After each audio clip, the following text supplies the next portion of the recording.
अगर एक्सेप्शंस को हटाकर बात करें तो सबके अंदर उतना ही दिमाग होता है जितना आपके अंदर, लेकिन आप अपने दिमाग को इस प्रकार से ट्रेन कर दिए हो कि मेरा दिमाग सबसे कमजोर है, वो इतनी जल्दी किसी चीजों को याद कर लेता, मैं ऐसा नहीं कर पाता। ये गलत सी अवधारणा है जो आपके दिमाग के अंदर बसी है। इस वीडियो को पूरा देखने के बाद आप यकीन मानो आप अपना इरादा बदलोगे।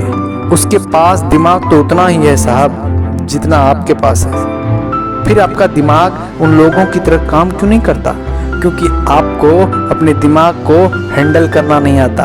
उसे क्या पसंद है, वो कार्य कैसे परफॉर्म करता है, ये बात आपको मालूम ही नहीं है। आपके पास दिमाग को चलाने का टेक्निक पता नहीं। स्टेप नंबर 1, चीज़ों को सिंप्लीफाई करो। अगर आपको कोई भी चीज़ें याद करनी है तो सबसे पहले उसे सिंप्लीफाई करो, उसे टुकड़ों में तोड़ो। उसको तब तक टुकड़ा करते रहो जब तक आपको चीज़ें समझ में ना आ जाए और आपका ब्रेन उसे इजी वे में डिटेक्ट ना कर ले।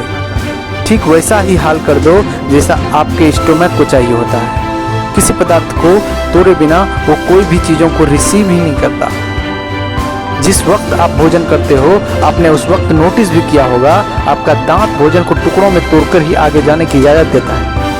मान लो आप किसी बुक को अपना बनाने की कोशिश करते हो और आप चाहते हो कि उस बुक में जो कुछ भी पढ़ूं वो लंबे समय तक याद रहे, पर ऐसा नहीं कर पा रहे हो। तो मेरी बात को ध्यान से सुनो। चाहे कोई सा भी बुक हो, किसी भी बुक को पढ़ने से पहले 3-4 बातें याद रखो। नंबर 1, ये बुक कितना चैप्टर कंटेन करता है। नंबर 2, उस चैप्टर में कितने टॉपिक हैं। नंबर 3, उस टॉपिक में इंपॉर्टेंट डिफिनेशन कौन सा है, उसके एग्जाम्पल क्या है। नंबर 4, डायग्राम क्या बताना चाह रहा है। आप ये सब चीजें करके अपने दिमाग को उस चैप्टर से बॉन्ड बनाने को मजबूर कर देते हो और फिर आपका दिमाग आपके अकॉर्डिंग काम करने लगता है। इतना सब कुछ करने के बाद आपका ब्रेन खुद उस चैप्टर से डील करना समझ जाता है। आपके सामने उस चैप्टर का निचोड़ पेश करके रख देता है कि क्या रटना है और क्या समझना है। पर आप गड़बड़ तब कर देते हो जब आप बुक उठाते हो और खरगोश की तरह उसे कंप्लीट करने में पूरी ताकत लगा देते हो। एटलीस्ट अपने ब्रेन को ये तो बताओ कि उसे कितनी किलोमीटर की दौड़ लगानी है, उसे किन किन रास्तों से गुजरना है।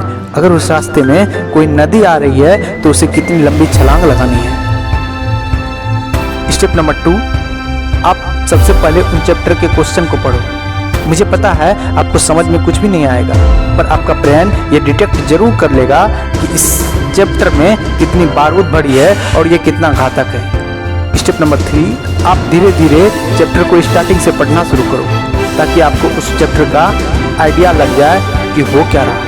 फर्स्ट अटेम्प्ट में आपको ज़्यादा स्ट्रेस लेने की ज़रूरत नहीं है। आप पुनः एक बार फिर से क्वेश्चन को पढ़ो और फिर चैप्टर को पढ़ना स्टार्ट करो। आप यकीन मानो ऐसा करने से उस चैप्टर की 70% चीज़ें याद हो चुकी होगी, लेकिन उस चैप्टर में 30% चीज़ें ऐसी होगी जिसे आप बार बार याद करोगे और फिर बार बार भूलोगे। स्टेप नंबर 4, रिलेट करना सीखो। अगर किसी भी चीज़ों को जिंदगी भर के लिए याद रखना है तो उसे किसी मैटर, किसी घटना या किसी वर्ड से रिलेट करना सीखो।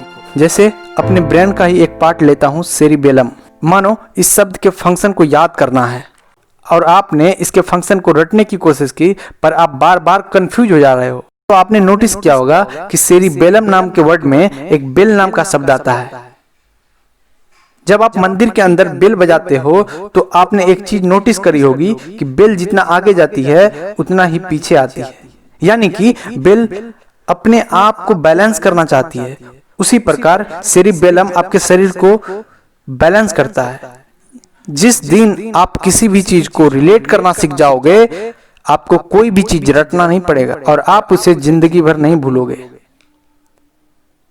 अपने अंदर किसी भी कार्य को पूरा करने का ललक पैदा करो। किसी भी चीजों को जानने की कोशिश करो। मनुष्य जब बड़ा होता है तो क्यूरियोसिटी यानी कि जिज्ञासा खोते जाता है। बचपन में आपने अपने माँ पिता से इतने सवाल किए कि वो आपके सवालों का जवाब देते देते थक कर सो जाते थे, क्योंकि उस समय आपके अंदर क्यूरियोसिटी बरकरार थी। पर जब आप बड़े होते हो तो उस समय अपने आप को विद्वान समझ बैठते हो और फिर आपका नॉलेज धीरे धीरे रिटार्डेशन मोड में चली जाती है। अपने दिमाग को क्यूरियस बनाओ, वरना जब आपकी उम्र बीत जाएगी तो आपका दिन और रात एक ही शब्द सोचने में बीत जाएगी, समय रहते मैंने ये काम नहीं कर पाया।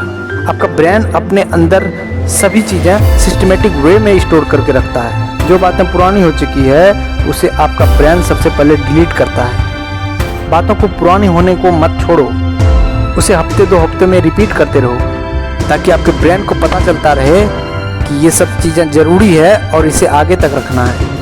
आपका ब्रेन किसी भी चीज़ों को 2 फॉर्मेट में स्टोर करके रखता है, टेम्पोरेरी और परमानेंट। टेम्पोरेरी से परमानेंट में तब्दील करने के लिए आपको रिवीजन का सहारा लेना होगा, चीज़ों को बार बार रिपीट करना पड़ेगा। आपका ब्रेन इतना बलवान है कि आप उनकी ताकत का हिसाब कभी नहीं लगा पाओगे। रिवीजन का सीधा वास्ता चिंतन यानी कि मेडिटेशन से होता है। आप किसी का चिंतन कर रहे हो, आप एक तरह से उसे रिवाइज ही कर रहे हो। जितनी ज़्यादा आप चिंतन करते हो उतनी ही ज़्यादा आप अपने काम में परफेक्शन पाते हो। आपसे कोई गलती हो जाती है तो आपके मन में बार बार वही बातें चलती रहती है, और आगे कभी लाइफ में गलती होने वाला रहता भी है तो आपका ब्रेन आपको तुरंत इन्फॉर्मेशन सेंड कर देता कि आप इसे रिपीट करने वाले हो, संभल जाओ। फिर आपका ब्रेन पूरा डिटेल भी बता देता कि इससे क्या स्थिति पैदा हुई थी, ये करना कितना घातक है। Meditation is must for life. Thank you for watching my videos. Stay connected with me. Thanks a lot.